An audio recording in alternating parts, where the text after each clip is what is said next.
Assalamualaikum warahmatullahi wabarakatuh. Salam sejahtera buat kita semua. Kembali lagi di channel Pak Kala, tempat belajar sejarah Indonesia dan bahasa Inggris yang asik.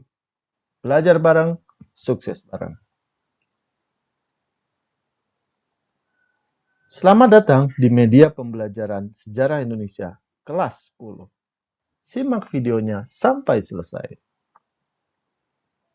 Pada video kali ini, kita akan membahas tentang cara berpikir sejarah. Cara berpikir sejarah dimulai dengan pembahasan mengenai pengertian sejarah. Pengertian sejarah menurut bahasa Inggris yaitu history, yang bermakna masa lampau umat manusia. Dalam bahasa Jerman dikenal Geschichte, yaitu sesuatu yang telah terjadi. Sedangkan Yunani, historia, ilmu atau orang pandai. Kemudian dalam bahasa Arab, ya dikenal sajarotun atau pohon, berupa perumpamaan pohon yang berkembang dari satu akar sampai rantingnya seperti silsilah para raja atau sultan, sebagaimana ilustrasi gambar di samping kiri yang dapat kita lihat bersama-sama. Pengertian sejarah yang pertama yaitu dari Herodotus yang menyatakan bahwa sejarah tidak berkembang dan tidak bergerak ke depan dengan tujuan yang pasti, tetapi bergerak melingkar yang tinggi rendahnya lingkaran tersebut disebabkan oleh keadaan manusia itu sendiri. Ibnu Khaldun menyatakan bahwa sejarah merupakan catatan tentang manusia dan peradabannya dengan seluruh proses perubahan secara nyata dengan segala sebab dan akibatnya. Ruslan Abdul Ghani menyatakan bahwa ilmu sejarah yaitu ilmu yang meneliti dan menyelidiki secara sistematis keseluruhan perkembangan masyarakat serta manusia di masa lampau beserta kejadiannya.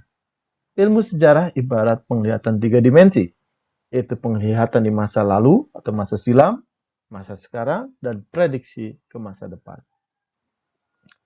Sartono Kartodiryo juga menyatakan dua pengertian sejarah. Yang pertama, sejarah objektif merujuk pada peristiwa sejarah itu sendiri.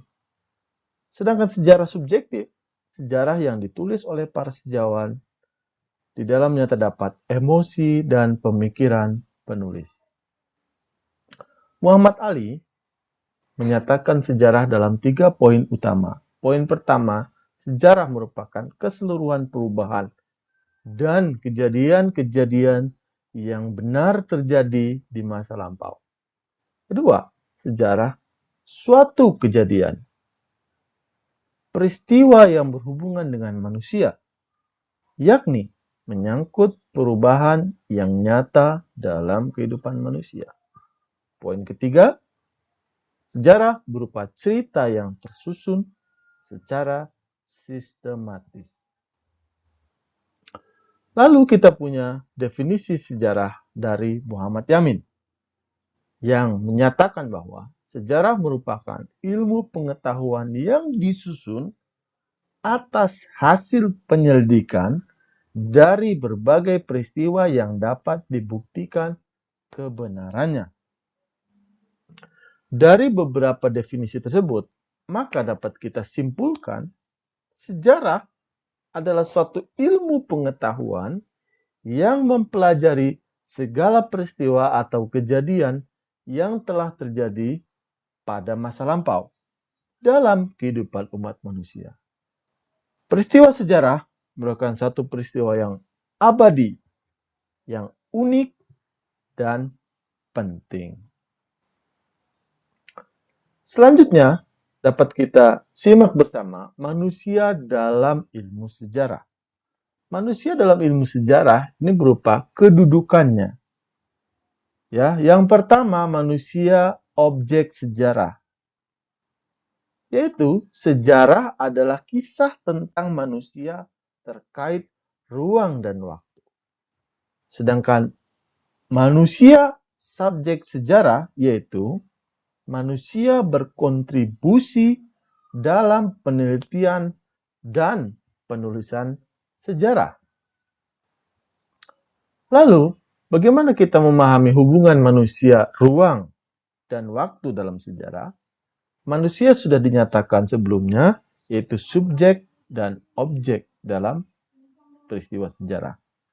Sedangkan ruang dapat kita pahami konteksnya dalam ilmu sejarah, yaitu tempat terjadinya suatu peristiwa. Maka dibutuhkan ruang dalam memahami, merekonstruksi, mendeskripsikan ilmu sejarah. Tanpa ruang, di mana itu semua terjadi, maka itu ada suatu pertanyaan yang besar, suatu misteri yang harus dipecahkan. Ruang juga bermakna cakupan pembahasan suatu peristiwa.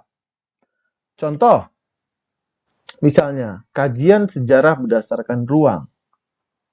Contoh, ya, sejarah desa. Kalau kita pahami sejarah desa, maka ruangnya adalah desa. Sejarah kota, maka ruangnya adalah kota. Sejarah Indonesia, maka ruangnya adalah Indonesia. Ya, sejarah perang Padri, maka ruangnya adalah tempat terjadinya perang Padri tersebut di Sumatera Barat. Selanjutnya, dalam unsur waktu atau aspek waktu.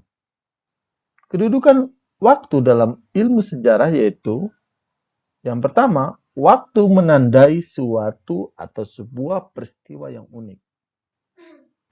Maka peristiwa sejarah itu harus ada waktunya. Ya, itulah kedudukan waktu dalam sejarah. Yang kedua, ya, waktu dalam ilmu sejarah menerangkan kapan terjadinya peristiwa tersebut. Waktu juga menjadi pembeda antara sejarah dan mitos. Yang terakhir, waktu menandai kondisi suatu zaman. Selanjutnya kita akan memahami bersama manusia dalam konsep waktu. Manusia dalam konsep waktu ada 4 poin besar yang harus kita pahami. Yang pertama, manusia dalam konsep waktu bersifat perkembangan atau mempunyai unsur perkembangan, yaitu masyarakat yang berkembang akan membawa bentuk baru yang lebih relevan dengan kondisi zaman. Contoh, perkembangan kehidupan sejak adanya manusia sampai sekarang, dari taraf kehidupan sederhana hingga taraf kehidupan yang kompleks, hari ini bisa kita saksikan bersama. Selanjutnya, manusia dalam konsep waktu, unsur yang kedua atau aspek yang kedua yaitu kesinambungan. Apa maknanya kesinambungan? Kesinambungan di sini adalah kecenderungan masyarakat dalam mengadopsi cara-cara lama menjadi suatu dasar kesinambungan sejarah dari masa lalu ke masa kini. Meskipun ada beberapa poin yang berbeda, namun tidak merubah pola dan esensi sistem sebelumnya. Contohnya seperti apa? Contohnya sistem partai yang menyerupai sistem kerajaan di masa lalu. Sistem partai kita tahu hari ini ya, dan mungkin akan dipertahankan terus sampai di masa yang akan datang. Tapi kesinambungannya adalah ya mirip menyerupai sistem kerajaan masa lalu. Ya, itu ada raja ya atau orang yang harus dipatuhi ya. Kalau hari ini konteksnya adalah sebagai ketua atau ya ada patih dan lain-lain. Nah, itu mirip dengan sistem kerajaan di masa lalu dalam lingkup yang hampir sama. Ya. Poin ketiga atau unsur ketiga dalam manusia kaitannya dengan konsep waktu yaitu pengulangan. Peristiwa yang sama terulang kembali di masa berikutnya. Hal ini sering terjadi sehingga muncullah sebuah jargon sejarah terulang kembali. Jas merah, jangan melupakan sejarah. Contohnya, ya, peristiwa lengsernya Presiden Soekarno dan terulang di Presiden Soeharto, yang kedua-duanya sama dilatar belakangi aksi demonstrasi para mahasiswa yang bersifat luas. Unsur yang keempat, perubahan, yaitu peristiwa perubahan terjadi dalam masyarakat secara besar-besaran dalam kurun waktu yang singkat. Hal ini biasanya terjadi karena adanya pengaruh dari luar yang kuat. Pengaruh dari luar yang kuat maksudnya dari mana? Yaitu pengaruh eksternal dari negara lain, budaya lain. Ya, contoh yang bisa kita ambil adalah gerakan Padri di Sumatera Barat. Ya, sebagai pengaruh Wahabi di Arab melalui para haji sepulang dari Mekah. Ya. Contoh lainnya adalah pengaruh adanya pemberontakan G30 SPKI pada tahun 1965. Pengaruh dari mana? Pengaruh dari interaksi atau pengaruh kuat atau interaksi kuat dengan negara komunis saat itu, yaitu Rusia dan Cina. Beranjak ke poin berikutnya, manusia dalam konsep waktu, dalam poin yang kita sama-sama saksikan, ya, kita lihat ada sebuah gambar. Nah, dari gambar tersebut ada 3 unsur yang dapat kita terapkan, ya, kaitan antara manusia, ruang, dan waktu dalam ilmu sejarah. 3 unsur atau 3 komponen tersebut, sebagaimana gambar yang bisa kita lihat bersama ini, yaitu 3 komponen penting dalam penandatanganan penyerahan jajahan Belanda kepada Jepang. Yang pertama, dari gambar tersebut atau foto tersebut kita lihat dari unsur manusianya, ya, sebagai subjek dan sebagai pelaku atau sebagai objek. Dari unsur manusianya kita dapat sama-sama mengenali bahwa yang pertama, manusia yang hadir dalam gambar atau peristiwa sejarah tersebut yaitu Gubernur Jenderal Belanda, Hindia Belanda, Tjerda van Starkenborgh-Starkover, dan Jenderal Hitoshi Imamura dari Jepang, ya kita tahu yang berdiri di tengah, serta Majen Becker, sebelah kiri Imamura, Letnan Jenderal Hendrik Terpoten, Panglima Tentara Belanda yang posisinya berada di samping Becker. Kemudian unsur selanjutnya dari gambar tersebut atau peristiwa sejarah tersebut yaitu ruang.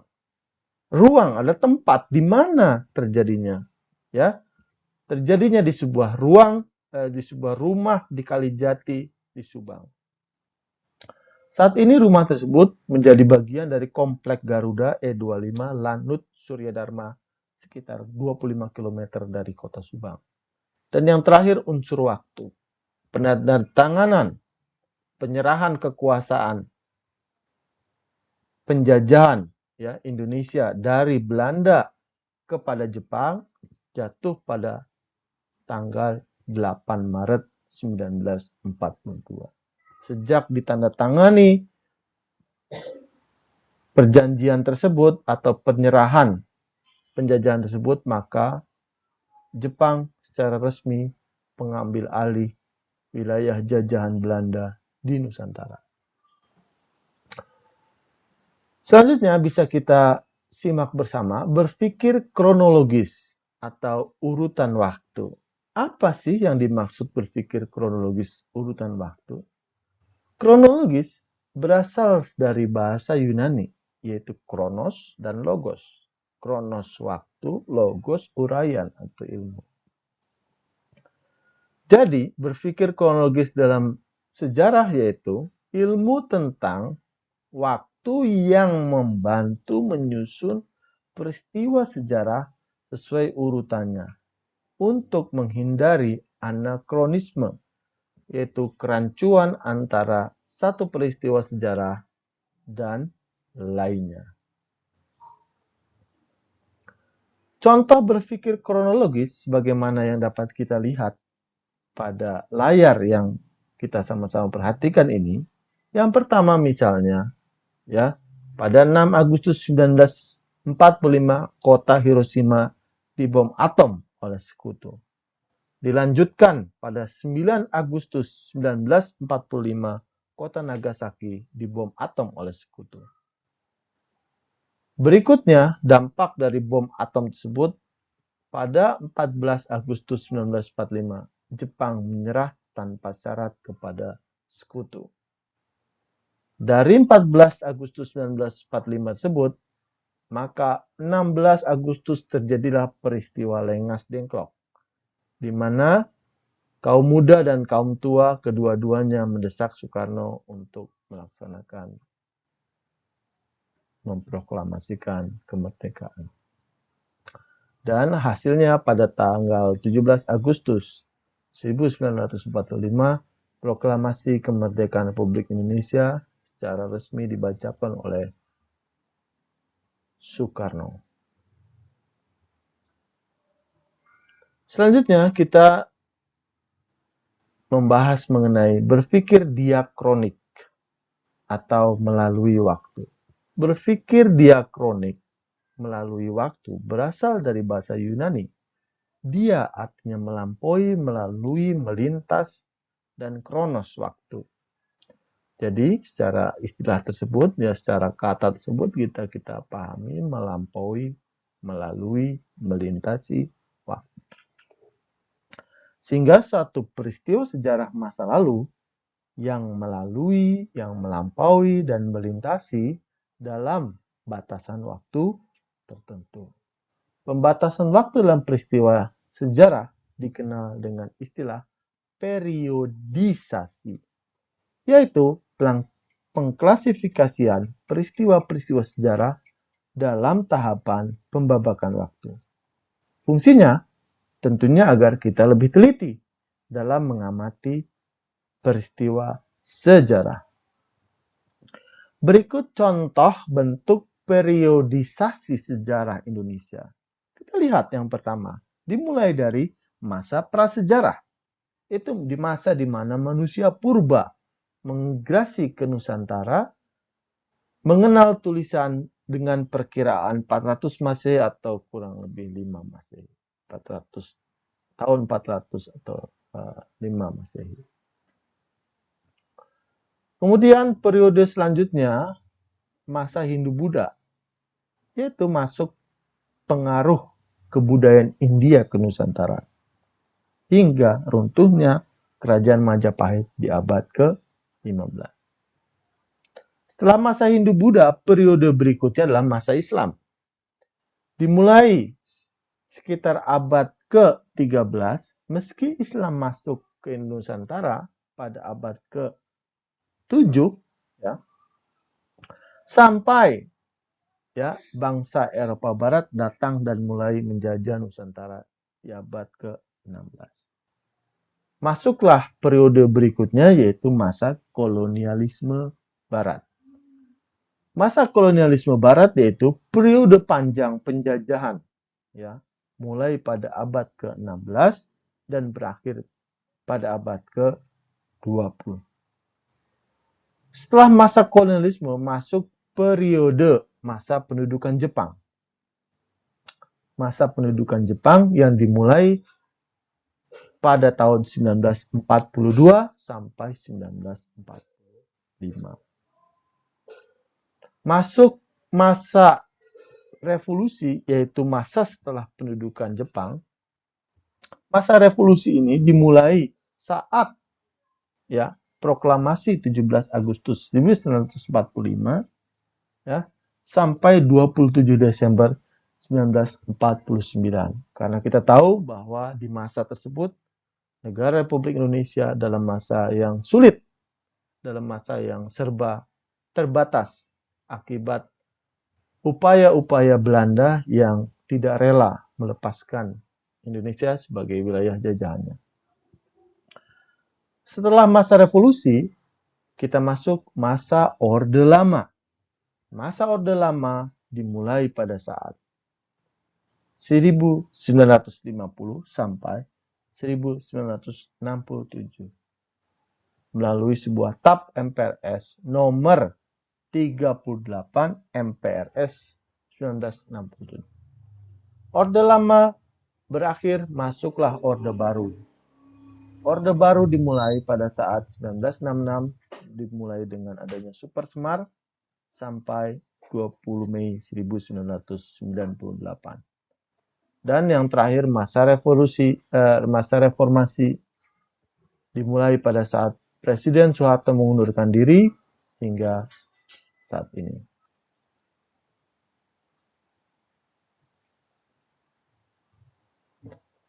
Selanjutnya kita beralih ke berpikir sinkronik. Berpikir sinkronik berasal dari bahasa Yunani. Sin berarti dengan, kronos, waktu. Maka, mempelajari suatu peristiwa sejarah dengan segala aspeknya dalam kurun waktu tertentu secara mendalam. Itulah yang disebut dengan berpikir sinkronik dalam ilmu sejarah. Metode ini menitik beratkan pada gejala-gejala yang luas dalam suatu peristiwa sejarah, namun terbatas waktu tertentu. Apa perbedaan sinkronik dan diakronik? Teman-teman bisa melihat dari dua judul buku tersebut. Yang pertama, diakronik, fokus peristiwa dari awal sampai akhir, memanjang dalam waktu yang terbatas. Perhatikan waktunya Perang Jawa 1825 sampai 1830. Sedangkan sinkronik fokus pada penulisannya yang melebar dalam ruang. Ya, dalam ruang perhatikan. Sebagaimana yang ada di gambar tersebut, pemberontakan DIY/TII di Jawa Barat dan Jawa Tengah serta operasi penumpasannya. Maka melebar dalam ruang tersebut dinyatakan Jawa Barat dan Jawa Tengah. Berikutnya yang tidak kalah penting kita harus pahami yaitu perubahan dan keberlanjutan dalam sejarah.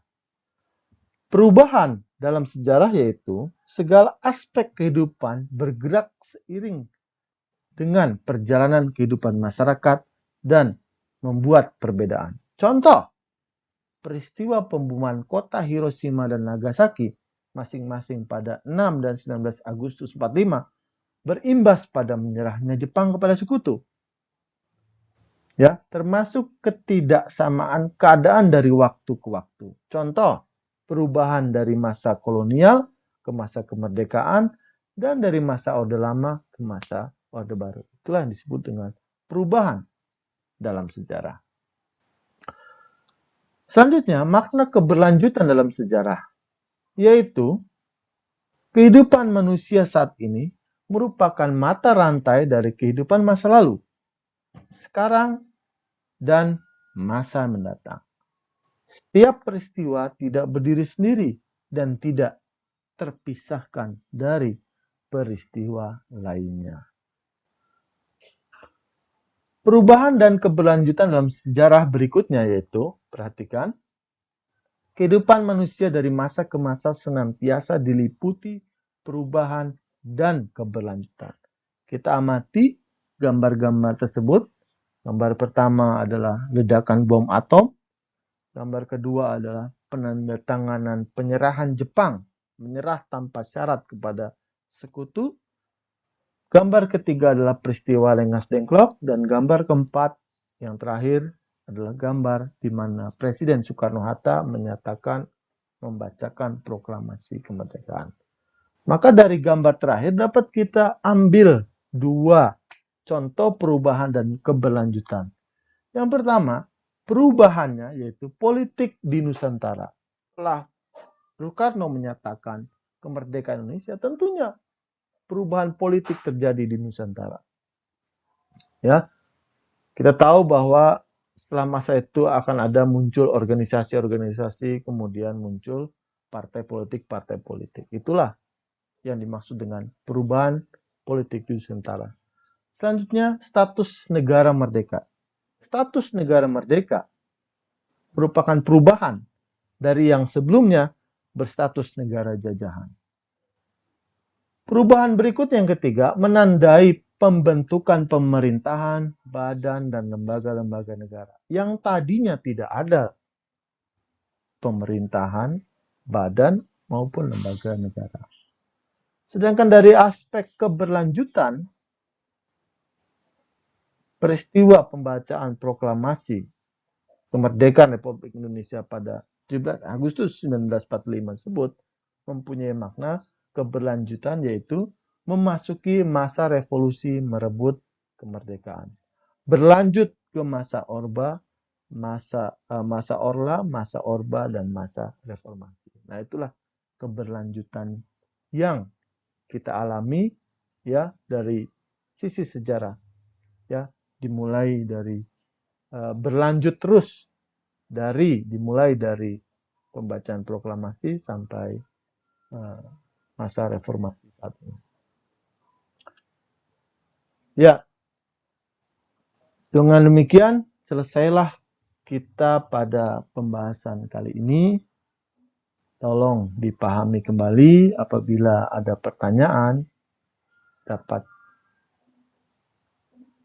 diajukan ya di classroom. Sekian. Billahi taufiq wal hidayah. Assalamualaikum warahmatullahi wabarakatuh. Sampai jumpa. Bye bye.